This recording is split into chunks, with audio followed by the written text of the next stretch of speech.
अतुल बाबांना चारीकडनं घेरण्याचा प्रयत्न चालू आहे.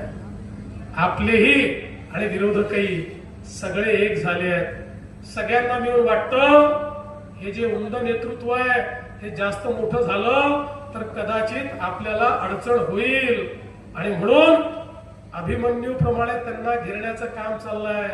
पण जसं मी नेहमी सांगतो, आम्ही आधुनिक अभिमन्यू आहोत. अभिमन्यू बिचारा त्या युद्धामध्ये महाभारताच्या त्याला चक्रव्यूहात शिरणं माहिती होतं, पण बाहेर पडणं माहिती नव्हतं. पण प्रभू श्रीकृष्णाच्या आशीर्वादाने आम्हाला बाहेर पडणं देखील माहिती आहे. आणि म्हणून हा जो चक्रव्यूह अतुल बाबाच्या आजूबाजूला तयार केलाय त्याला भेदून या ठिकाणी अतुल बाबा या कराडमध्ये आपला झेंडा लावल्याशिवाय राहणार नाही. पण कराडकरांनो, तुम्हालाही मी विनंती करतो,